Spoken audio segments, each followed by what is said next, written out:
আসসালামু আলাইকুম, সবাই কেমন আছেন? আমরা এই মুহূর্তে আছি আমার প্রিয় শ্রদ্ধেয় এএফএম আব্দুল মোমেন সাহেবের বাড়িতে। আমাদের প্রিয় দাদার কাছে কাঁঠাল দেখতে পাচ্ছেন, এখানে প্রচুর কাঁঠাল বাগান আছে বাড়ির চারিদিকেই। আমরা আজকে পুরো কাঁঠাল বাগানটা আপনাদেরকে দেখাবো এবং বিভিন্ন ফলজ গাছ আছে সবকিছু আমরা দেখাবো। এই গ্রীষ্মকালীন আমার সবচেয়ে প্রিয় ফল হচ্ছে এই কাঁঠাল। আমরা আজকে পুরো কাঁঠাল বাগানটা ঘুরে দেখবো এবং পুরো বাড়িটি আপনাদেরকে দেখাবো। এই যে দেখতে পাচ্ছেন চমৎকার কাঁঠাল ধরে আছে, প্রত্যেকটি গাছে সারি সারি কাঁঠাল ধরে আছে, প্রচুর পরিমাণে কাঁঠাল। মাশাআল্লাহ খুবই ভালো ফলন হয়েছে এবার, একেবারে প্রত্যেকটি গাছে কাঁঠাল ধরে আছে, খুবই ভালো লাগতেছে। এই হচ্ছে ওনাদের পারিবারিক কবরস্থান, পাশে হচ্ছে পুকুর। এই যে মাশাআল্লাহ এখানে একেবারে প্রচুর পরিমাণে কাঁঠাল আছে।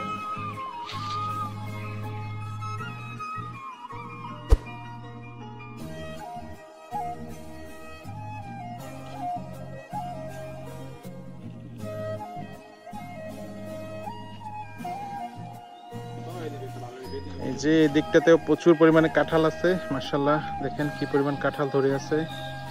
আর এই হচ্ছে পুকুর পাড়।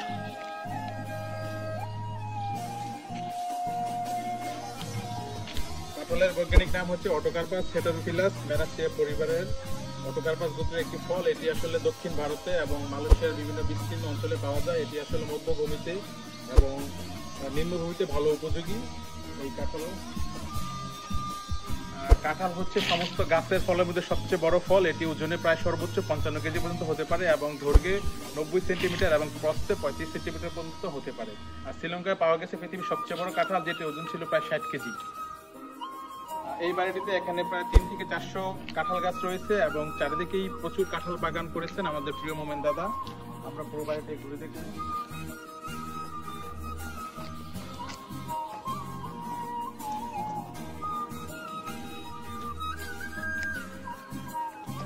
এটি হচ্ছে আমাদের প্রিয় শ্রদ্ধেয় এএফএম আব্দুল মোমেন সাহেবের বাড়ি, দাদার ঘর। এটি আরেকটি ঘর এবং পাশে আরেকটি ঘর রয়েছে। ওনারা পরিবারের লোকজন মাঝে মাঝে আসেন, এখানে একদিন থাকেন।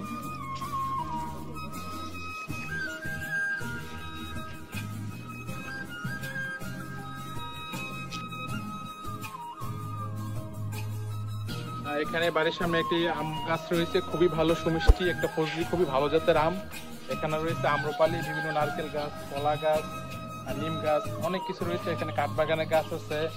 তারপর হচ্ছে আমাদের বিভিন্ন এখানে ল্যাংড়া, আমের গাছ রয়েছে।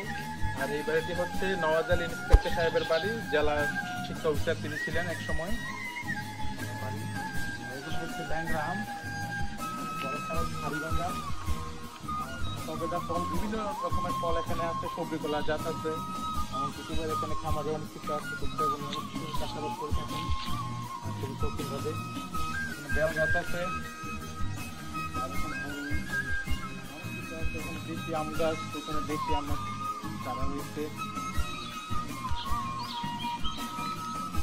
এই বাড়িটি হচ্ছে আমাদের জাতীয় হৃদরোগ ইনস্টিটিউট হসপিটালের সহকারী অধ্যাপক হৃদরোগে ডাক্তার মোহাম্মদ সাইফুর রহমান, আমাদের দৌলতপুরের কৃষি সন্তান, ওনার বাড়ি। এখানে দেখুন প্রচুর কাঁঠাল গাছ রয়েছে এদিকটায়, অনেক পরিমাণ কাঁঠাল এবং প্রত্যেকটা গাছের কাঁঠালই আলহামদুলিল্লাহ খুবই মিষ্টি, খুবই মজার হয়। আমরা মাঝে মধ্যে খেয়ে থাকি আর সবসময় খেয়ে থাকি। আমরা ছোট থেকে বড় হওয়া পর্যন্ত প্রত্যেকটা গাছের কাঁঠালি মোটামুটি খাইছি। আলহামদুলিল্লাহ প্রত্যেকটা গাছের কাঁঠালি খুবই সুমিষ্ট এবং ভালো এবং অনেক মজার। এই যে দেখতে পাচ্ছেন চারিপাশে কি পরিমাণ কাঁঠাল গাছ রয়েছে। এদিকে অনেক কাঁঠাল গাছ আছে এবং ওখানে একটা তাল গাছ আছে, আমাদের প্রিয় তাল গাছ। আমরা মাঝে মধ্যে এখান থেকে তাল খেতাম আর কি। তো এই আর কি মূলত পরিবেশ খুবই সুন্দর একটা পরিবেশ, নিরিবিলি, বাড়িতে কেউই থাকে না, লোকজন একেবারে শান্তশিষ্ট। আমরা মাঝে মধ্যে এখানে ঘুরতে আসি আমাদের দৌলতপুর এই সাহেব বাড়িতে। সবসময় ভালো লাগে এখানে আসতে, একেবারে নিরিবিলি একটা প্লেস। আর এবং এত গানি গুণী মানুষের বাড়ি এটা, এএফএম আব্দুল মোমেন সাহেবের বাড়ি, তারপর নওয়াজ আলী ইন্সপেক্টর, তাইফুর ডাক্তার, এরকম অনেক গানিগুণী ব্যক্তিবর্গের বাড়ি এই বাড়িটা। পড়াশোনা, শিক্ষা দীক্ষা তারা সমাজে অনেক অগ্রণী ভূমিকা পালন করতেছেন। কাঁঠাল হচ্ছে বাংলাদেশের জাতীয় ফল এবং শ্রীলঙ্কার জাতীয় ফল এবং ভারতের তামিলনাড়ু এবং কেরালা রাজ্যের রাজ্য ফল হচ্ছে এই কাঁঠাল। এবং দক্ষিণ এশিয়ায় পাওয়া যায়। এটি একটি রসালো, সুমিষ্ট, হলুদাকৃতি, গ্রীষ্মকালীয় একটি জনপ্রিয় একটি ফল। বাংলাদেশের জাতীয় ফল যেহেতু প্রচুর পরিমাণে বাংলাদেশে কাঁঠাল পাওয়া যায় এবং কাঁঠাল অত্যন্ত ভালো, কোষ্ঠকাঠিন্য দূর করে অনেক অনেক উপকারিতা রয়েছে স্বাস্থ্যগুণের। পুষ্টি বিবেচনা, ম্যাগনেসিয়াম, ক্যালসিয়াম অনেক কিছু আছে কাঁঠালে।